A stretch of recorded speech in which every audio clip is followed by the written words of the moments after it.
La palabra de Dios que hoy vamos a recibir la gracia y que se va a cumplir en nuestra vida es Marcos capítulo 12, versículo 35 al 44.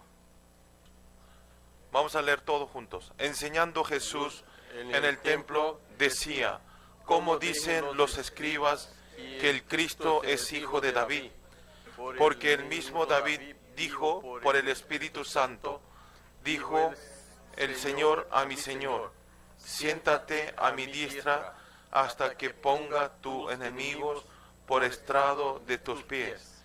David mismo le llama Señor, como pues es su hijo, y gran multitud del pueblo le oía de buena gana, y le decía en su doctrina, guardaos de los escribas que gustan de andar como largas ropas y aman las salutaciones en las plazas, y las primeras sillas en las sinagogas, y los primeros asientos en las cenas, que devoran las casas de las viudas y por pretexto hacen largas oraciones, estos recibirán mayor condenación. Estando Jesús sentado delante de arca de la ofrenda, miraba cómo el pueblo echaba dinero en el arca, y muchos ricos echaban mucho. Y vino una viuda pobre y echó 2 blancas, o sea, un cuadrante. Entonces, llamando a sus discípulos, les dijo, de cierto os digo que esta viuda pobre echó más que todos los que han echado en el arca, porque todos han echado de lo que les sobra, pero esta de su pobreza echó todo lo que tenía, todos sus sustentos. Amén. Amén. Era un poquito largo, ¿no? Pero igual lo hicimos. Vamos a confesar todos juntos la confesión de fe. Vamos a confesar todos juntos. Tú eres el Cristo, el Hijo del Dios viviente. Mateo 16:16. Amén. Vamos a saludar ahora con los hermanos que están sentados al lado. Vean los ojos y vamos a confesar así. Transmitamos el nombre del Señor Jesucristo. Transmitamos El nombre del Señor Jesucristo. Amén. Amén. Con esta palabra voy a transmitir, el título de hoy es El corazón es importante, ¿sí? Es el libro Marcos capítulo 12, versículo 35 al 44. Como nosotros vimos hasta la semana pasada que Jesús vino a esta tierra para ocupar la misión, ¿sí? La misión muy importante. ¿Cuál es la misión esencial? ¿Sí? Por eso llegó a Jerusalén, entró a Jerusalén y desde ese momento, ¿sí?, los líderes judíos sin parar atacó para dañar a Jesús. ¿Por qué? ¿Por qué le atacan los líderes importantes? ¿Por qué? Porque Jesús fue a Jerusalén, ¿para qué? No para gloriarse, sino Jesús fue para morir en la cruz, ¿sí?, por nuestros pecados. Amén. Entró para limpiar todos nuestros pecados. Y entonces Jesús levantaban, ¿sí?, obras, y Jesús, ¿sí?, le quitaba el beneficio de los líderes importantes de los judíos, ¿sí? Los judíos le sacaba su ganancia rompiendo, tirando todas las cosas del templo, ¿sí? Y entonces, ¿qué hacen? Ellos, los líderes importantes, deciden matar a Jesús, deshacer totalmente. Por eso, desde que entró a Jerusalén, no paró a molestar, no paró, ¿sí?, no paró de molestar y atacar todo el tiempo. Y como le dije el domingo pasado, los líderes judíos se unificaron, ¿sí? ¿Quiénes eran? Los principales sacerdotes, escribas, fariseos, saduceos y herodianos. Entre ellos no se llevaban bien, pero para matar a Jesús, para deshacer a Jesús, se unificaron como mejores amigos. Yo mirando esto también digo, no solo en esa época, ahora también, ¿sí? Uno se lleva mal entre unos a otros, pero para matar a uno, ¿sí?, para para separar de uno a otro, se unen, se hacen amigos, ¿sí? Y después entre ese amigo otra vez se discuten y son desechados. Como esto, ellos, todos los líderes judíos, se unificaron para atacar a Jesús. Y entonces, pero el ataque de los líderes judíos no le hizo ningún daño, no le hizo ningún daño a nadie, ¿sí? Ni a Jesús. Pero si vemos el capítulo de hoy, a diferente de estas imágenes anteriores, ¿sí? Está sucediendo una imagen totalmente al revés, totalmente diferente al revés, que dice, ahora Jesús está haciendo pregunta hacia los líderes judíos. Antes los líderes judíos le hacían pregunta a Jesús, ¿con qué autoridad tú estás haciendo esto? ¿Con qué autoridad están haciendo estas cosas aquí? Pero ahora es al revés, el capítulo de hoy es al revés. Jesús le está preguntando a los líderes judíos. Muy diferente, ¿no? Es una imagen totalmente al revés. Ahora, ¿qué le dice? Jesús está haciendo preguntas hacia los líderes judíos y es el versículo que nosotros leímos. ¿Cómo dicen los escribas que el Cristo es hijo de David? ¿Sí? Está diciendo, ¿cómo dicen los escribas que el Cristo es hijo de David? Parece que las escribas decían que Jesús, ¿sí?, era el hijo de David. La pregunta de pregunta núcleo, ¿cuál es? La pregunta núcleo es que Jesús, ¿sí? ¿Quién es Jesús? Para ustedes, ¿quién es Jesús? Eso es lo que preguntó Jesús a los escribas. Ustedes que saben muchas doctrinas, ustedes que saben mucha ley, y entonces ustedes, como dicen que Jesús es el hijo de David, esta pregunta quiere decir, ¿tú qué dices de Jesús? Para ustedes, ¿quién es Jesucristo? ¿Sí? Es lo mismo que yo diga, Andy, ¿quién es Jesucristo para ti? O sea, esa pregunta están haciendo en este momento. Aunque sea en ese momento, aunque sea en esta época, esta pregunta, ¿quién es Jesús? ¿Cuál es la pregunta esencial de la vida de fe? ¿Sí? Entonces nosotros, ¿qué es la pregunta esencial de una vida de fe? Tenemos que saber contestar y responder claramente. ¿Amén? Responder claramente. Yo ahora le digo, Daniel, para ti, ¿quién es Jesucristo? Tiene que saber contestar. Jesucristo es mi Salvador. Jesucristo es mi dueño. Jesucristo, sí, es el Dios, el Hijo del Dios viviente, como confesamos al principio. Y que murió en la cruz y que resucitó por mí. Amén. Y me llevó todo el pecado. Así, tiene que contestar claro.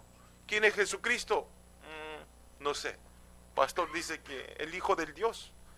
¿Sí? No es así. Sino tiene que, claramente, tiene que saber contestar. Mucha gente juzga y critica el cristianismo, ¿sí?, basándose en detalles menores, sin entender la esencia y el núcleo del cristianismo. ¿Sí? Mucha gente hoy en día también no sabe qué es una iglesia cristiana, qué es la doctrina, qué es el cristianismo, pero critican, hablan mal. Y la razón fundamental de estos malentendidos y juicios incorrectos es que se ajustan a sus propios pensamientos y en sus normas, ¿sí? Piensan con sus pensamientos, piensan con sus normas. Y entonces, se limita. Está pasando que una ridícula situación en la que los humanos, ¿sí?, limitados. Nosotros tenemos un límite. Los hombres, ninguna de las personas de aquí pueden pasar el IQ más de 200, ¿sí? O sea, nosotros somos limitados, pero empezamos a hablar mal, empezamos a limitarlo, empezamos a juzgarlo al Dios que no tiene límite. Esto es una ridiculez, ¿sí? O sea, nosotros que somos limitadores, pero nosotros al Jesús, al Dios que es ilimitado, estamos limitando en nuestra vida por nuestro pensamiento. Ejemplo, me llega un problema. No, trato de solucionar solo. Porque Jesús también lo mismo. No hay solución. Nos limitamos nosotros. No. Dios no tiene límites. Amén. Así que consulte con Dios. Oren a Dios. Vean la palabra. Está toda la respuesta en la Biblia y en medio de la palabra del púlpito. Amén. Por eso es muy importante. Por eso ustedes no den límites con sus propios límites. Jesús en el capítulo de hoy está enseñando una vez más bíblicamente quién es Él. Está hablando quién soy yo. Está hablando de vuelta a los líderes judíos, ¿sí? Y que está dando también advertencia a los líderes judíos sobre la hipocresía de ellos, ¿sí? Hipocresía de ellos. Y enfatiza y está dando ejemplo real, ¿sí? Ejemplo real de las viudas que mostró el corazón correcto. Le bendigo en el nombre del Señor Jesucristo, que todos los creyentes del culto Latinoamérica puedan aferrar correctamente las esencias de una vida de fe, ¿sí? ¿Cuál es una vida correcta de hacer una vida de fe? Y como el capítulo de hoy, que todos puedan salvar las almas que están perdidos del problema de Génesis capítulo 3 y que están metidos en una vida de fe religiosa y forman sin saber esta verdad. Amén. Tenemos que decir, tenemos que transmitir. Punto 1 es la hipocresía incorrecta. Vamos a leer todos juntos el libro Marcos capítulo 12 al 35. Leamos juntos. Enseñando Jesús en el templo decía, ¿cómo dicen los escribas que el Cristo es hijo de David? ¿Sí? Nosotros debemos analizar bien, ¿sí?, el contenido de la pregunta de Jesús. ¿Sí? Recién hizo Jesús pregunta a las escribas. Y entonces tenemos que analizarlo correctamente. ¿Sí? Este contenido no está hablando que Cristo no sea linaje del hijo de David. ¿Sí? No está diciendo que Jesús, ¿sí?, Mesías, que va a venir a través del linaje de David. En ese momento los judíos sabían quién era Cristo. ¿Sí? Sabía quién era Cristo. Y también sabían que iba a venir como el hijo de David. Pero los judíos lo único que no sabía cuál es. No sabía cómo iba a llegar Cristo. ¿Sí? ¿En qué forma iba a llegar Cristo? Los judíos sabían que Jesús, Mesías, iba a llegar por el linaje de David, pero no sabía cómo iba a llegar. ¿Sí? No tenían ni la menor idea. Y entonces, no sabía. Y entonces, ¿cómo llegó Jesús? Vino con el cuerpo del hombre, ¿sí?, siendo 100% hombre, al mismo tiempo siendo 100% Dios. Amén. Por eso Jesús sentía el dolor. Ustedes por ahí no se sienten, ¿no?, que Jesucristo murió en la cruz por nuestro pecado. Por ahí no sienten. Pero ustedes, cuando una espina pequeña, ¿sí?, que se te clava, ¿cómo nos duele? Yo cuando corto las uñas, ¿sí?, cuando corto un poquito más, el dolor es fuerte. Pero que te clave un clavo en tus manos, ¿sí?, y eso es impresionante. Quiere decir que Jesús sentía el mismo dolor, porque era 100% hombre, como nosotros. Sentía el hambre, ¿sí?, sentía dolor, sentía sufrimiento, sentía lágrimas por otras personas, pero al mismo tiempo es 100% Dios. Amén. Amén. ¿Por qué tenía que venir así? Tenía que ser 100% humano y 100% Dios para llevar la cruz de este mundo, para limpiar nuestros pecados. Amén.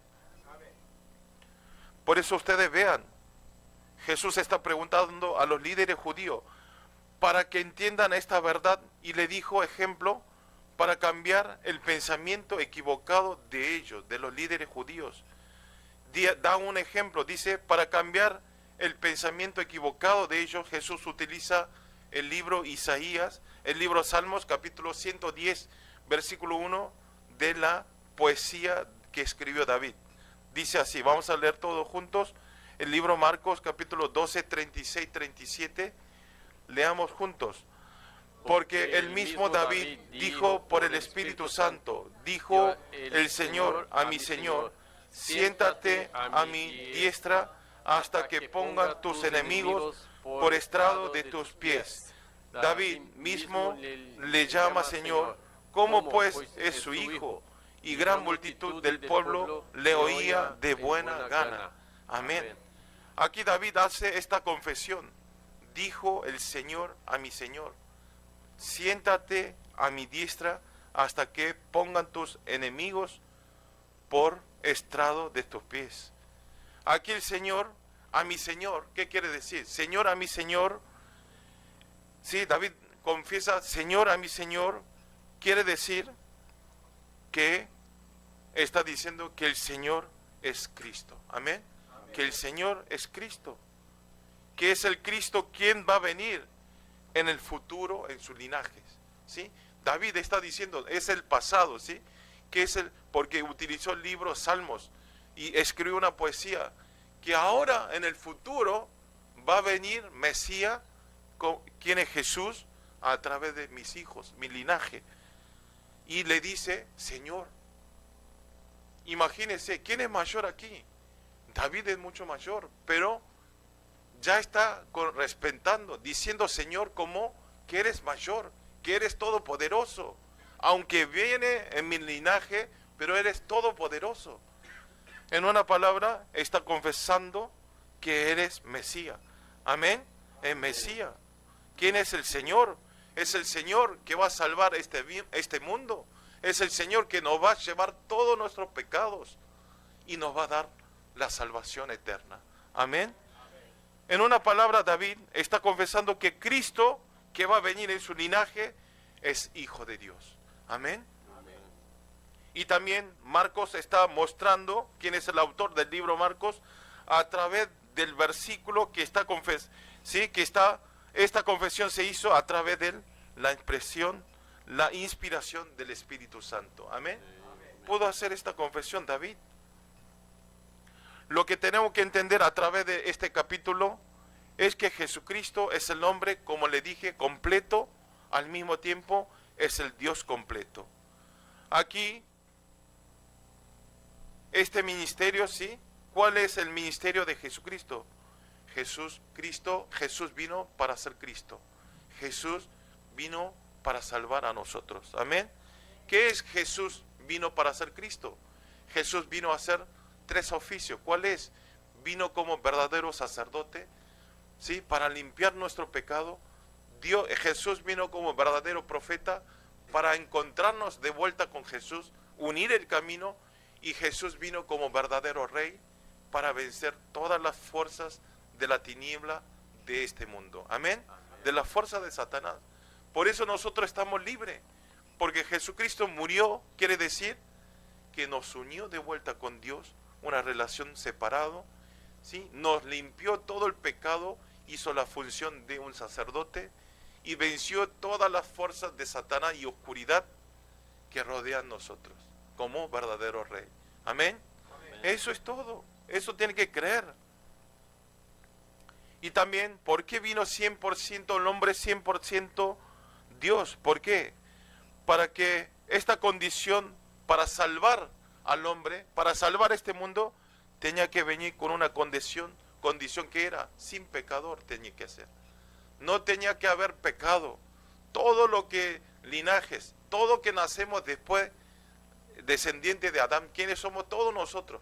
Tenemos diferentes rostros, pero nosotros todos somos descendientes de Adán. Y todo el descendiente de Adán, por el problema de Génesis 3, somos pecadores. A ese pecado le decimos pecado original. Y entonces ninguno de un ser humano completaba esa condición para salvar este mundo. Tenía que ser el Dios y al mismo tiempo tenía que ser el hombre.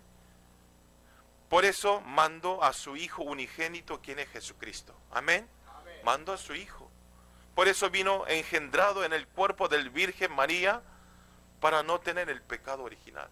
Ustedes no se confundan, ¿eh? Jesús fue 100% el hombre, no por la simiente del hombre de Adán, sino fue engendrado por la simiente de la mujer, quien es María. Amén. se engendró. Algunos dicen, no, la Biblia está mal. ¿Cómo puede suceder esto? Ustedes vean, hoy en día, aunque no tengan matrimonios, pueden tener hijos. La medicina fue avanzada, ¿sí? Lo guardan sus genes y después hacen el bebé sin tener ninguna relación, ningún, ¿sí?, matrimonio. Y entonces en esta época que Dios es todopoderoso, engendrarlo espiritualmente también es posible. Dios es todopoderoso. Amén. Tiene que creer. Como esto Jesús vino a solucionar totalmente el problema de Génesis 3 y nos abrió el camino de la salvación.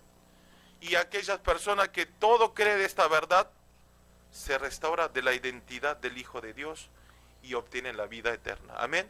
Ayer también nosotros hicimos la confesión de fe. Eso no es por hacer, sino a esas personas que, como el título de hoy, el corazón es importante. No es la misma confesión, no es la misma aceptación. Si ustedes saben ustedes mismos si aceptan verdaderamente o aceptan por aceptar. Hay que aceptar verdaderamente con la confesión, con la seguridad, y entonces ustedes obtienen la vida eterna. Amén. Leemos todo junto el libro Marcos capítulo 12, versículo 38 al 40. Leamos juntos. Y les decía en su doctrina, guardaos de los escribas que gustan de andar con largas ropas y aman las salutaciones en las plazas y las primeras sillas en las sinagogas y los primeros asientos en las cenas, que devoran las casas de las viudas y por pretexto hacen largas oraciones. Estos recibirán mayor condenación. Amén. Jesús, después de mostrar, utilizando el libro Salmos, que es el hombre, que Jesús es 100% el hombre y al mismo tiempo es 100% Dios. ¿Y después qué hizo? Después está dando advertencia hacia los fariseos y las escribas que estaban metidos totalmente en la hipocresía, ¿sí? Que ni siquiera sabían correctamente la verdad espiritual. Eran escribas y eran fariseos, pero no sabían verdaderamente qué es la palabra, no sabía el núcleo de la palabra. La palabra hipocresía, ¿qué quiere decir? En lenguaje original tiene significado que es diferente totalmente adentro y afuera, ¿sí? Por adentro es totalmente otro, pensando otra cosa, pero por afuera se hacen amables, por adentro lo está insultando, ¿sí? Como un ejemplo, pero hay muchas cosas de la hipocresía, es ser diferente lo adentro y lo afuera. Quiere decir, tiene este significado. En verdad, haciendo una vida de fe, pueden caer más fácil los creyentes fijos, antiguos, que los nuevos creyentes. Este problema de la hipocresía. ¿Por qué? Dicen, haciendo una vida de fe, ¿sí? Ya está, ya hice muchos años de vida de fe, así que yo sé todo, ¿sí? No necesito. Por afuera dice amén, por afuera dice sí, acepto al Señor Jesucristo, pero adentro ya están gloriándose a sí mismo, ¿sí? Están gloriándose su espiritualidad, como si fuesen que saben todas las cosas. Estos eran los líderes judíos, las escribas eran esto, se hacían que sabían todo, pero no sabía lo espiritual. Porque haciendo una vida de fe, lo más importante, ¿cuál es? Es lo que tengamos adentro, más que lo que se ve afuera. Lo importante en una vida de fe es adentro, ¿amén? Amén. No es mostrar buena ética, no es colaborar, no es ayudar, sino Dios mira los corazones de cada uno de ustedes, ¿amén? Amén. Aquí todos los creyentes que vienen, yo no sé, todo parece muy bonitos, bonitas, tiene cara alegre de escuchar, pero la realidad sabe Dios, ¿amén? Amén. Yo también, yo estoy predicando delante de ustedes, pero Dios sabe verdad de mi corazón, qué estoy pensando, ¿sí? Si estoy amando verdaderamente. Ni siquiera el pastor está predicando sin tener fe en esa palabra. Eso Dios sabe todo. Dios sabe hasta un pelo, ¿sí? La cantidad de pelo de ustedes. Dios es todopoderoso. Por eso ustedes pueden engañar a las personas, pero a nuestro Dios no pueden engañar. Pueden esconderse delante de los hombres, pero delante de Dios no se puede esconder. Acuérdense, Dios está mirando 24 horas lo que hacemos, qué debemos hacer.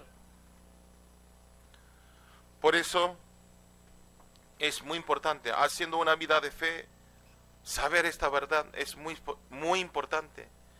¿Qué quiere decir? De afuera y lo adentro. Quiere decir que afuera hacen una vida de fe y hacen los santos, pero se hacen lo que esfuerzan, pero si no se cambia nuestra vida de fe, si no se cambia nuestra naturaleza original, no se va a cambiar nuestra vida. Amén.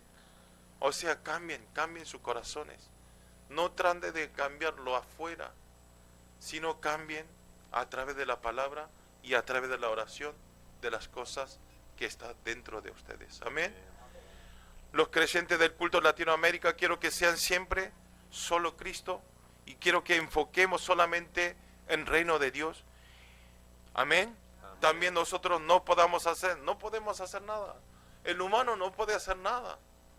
Y entonces quiero que ustedes siempre pidan la fuerza a nuestro Señor, el poder del Espíritu Santo a través de la llenura del Espíritu Santo. Amén. Amén. Siempre oren, deme llenura del Espíritu Santo. Punto 2 es el corazón correcto. Vamos a leer Marcos capítulo 12, 41 al 42. Leamos juntos. Estando Jesús sentado delante del arca de la ofrenda, miraba como el pueblo echaba dinero en el arca, y muchos ricos echaban muchos. Y vino una viuda pobre y echó 2 blancas, o sea, un cuadrante. Amén. Amén. Jesús está explicando a sus discípulos de una vida de fe verdadera, ¿sí? ¿Cuál es una vida de fe verdadera? ¿Sí? ¿Cómo tiene que hacer para tener una vida de fe verdadera? Está hablando y en otra forma también está enseñando cuál es una vida de hipocresía a través de la imagen de la ofrenda de la viuda, ¿sí? Eso es lo que está hablando a través de este versículo. ¿Cuál es una vida de fe correcto? ¿Cuál es una vida de hipocresía a través de la viuda y a través del rico? Está explicando a sus discípulos. El rico dice que echaba mucho dinero en el arca, ¿sí? En el arca. Pero la mujer viuda echó 2 blancas, o sea, un cuadrante.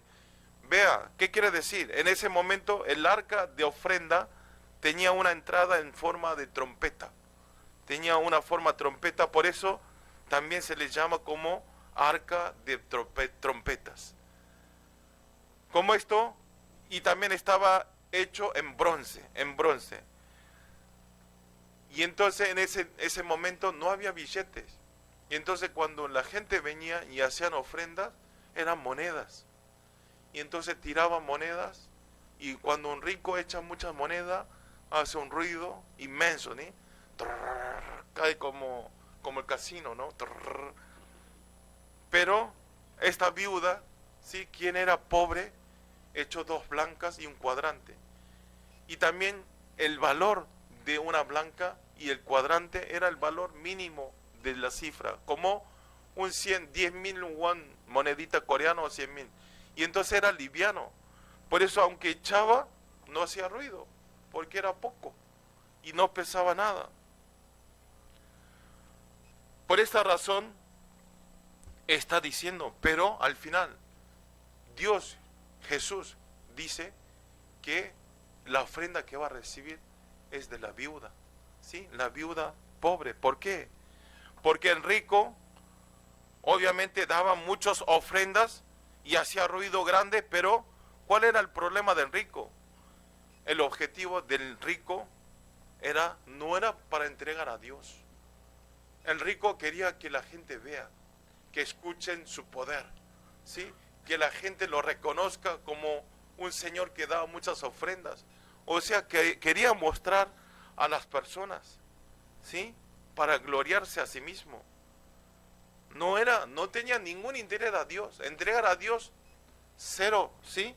Quería mostrar a las personas. En cambio, la mujer viuda, aunque haya entregado 2 blancas y un cuadrante, entregó su ofrenda con todo el corazón. Amén. Con todo el corazón. Vamos a leer el versículo último, 12, 43, 44. Vamos a ver. Leamos juntos. Entonces, llamando a sus discípulos, les dijo: de cierto os digo que esta viuda pobre echó más que todos los que han echado en el arca, porque todo han echado de lo que les sobra, pero esta de su pobreza echó todo lo que tenían, todos sus sustentos. Amén. ¿Sí? Está hablando. El rico echó mucho, hizo mucho ruido, pero era para él. Pero la viuda pobre echó poco, pero entregó con todo el corazón. Entregó todo. Por eso, ¿qué está hablando? No es importante el dinero. Dios es todopoderoso. Dios no es que felicita a uno que entrega mucho dinero, mucha ofrenda. Obviamente no quiero decir que no hagan ofrendas, pero quiero que entiendan, quiero que entreguen todas las cosas con sus corazones. Amén.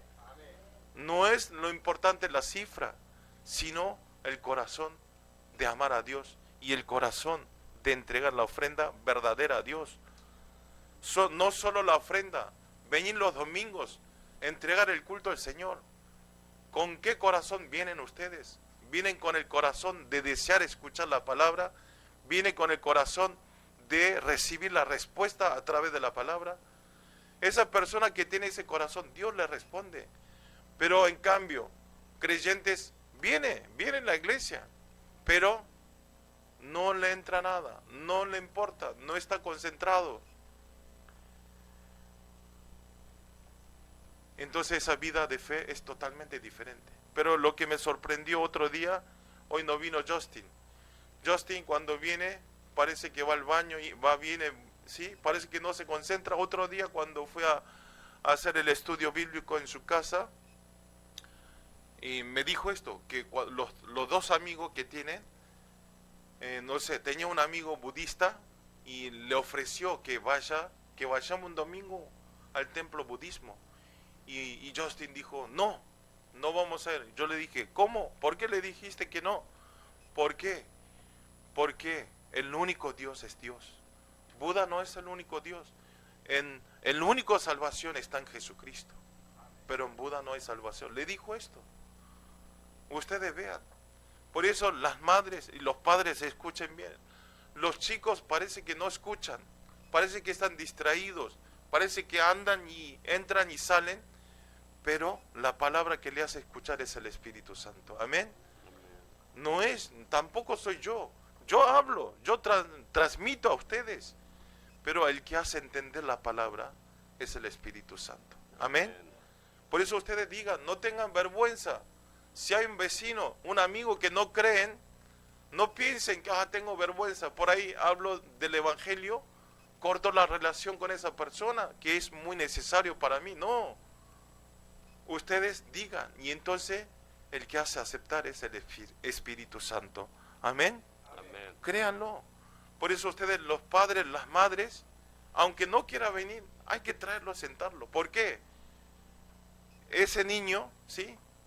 Todos los remanentes, los niños, a través de escuchar la palabra, si crecen escuchando la palabra de Dios, van a crecer y van a tener éxito. Amén. Amén. No busquen otras cosas. No es tener buen estudio, ¿sí? No es hacerlo crecer divertidos, ¿sí? De alegría, sino hacerle escuchar la palabra de Dios.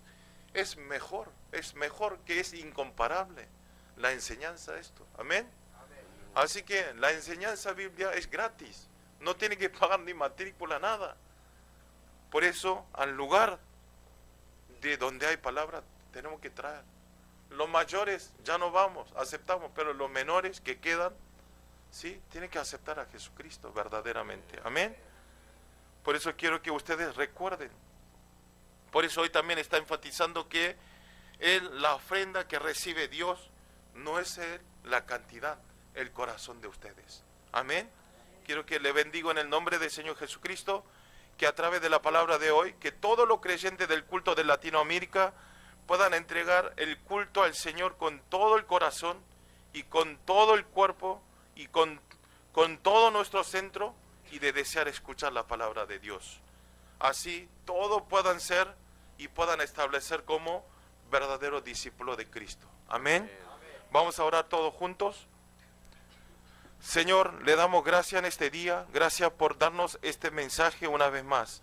Señor, háganos estar siempre armados completamente en esta vida de solo Cristo, solo reino de Dios, solo la llenura del Espíritu Santo, y que puedan tener la evidencia de ensanchar el sitio de la tienda espiritualmente y también físicamente. También, Señor, háganos salir totalmente del problema de introducción, y háganos vivir en la vida principal de salvar a 237 naciones y 5.000 tribus, teniendo la evidencia de dejar la heredad, la obra maestra y la herencia eterna.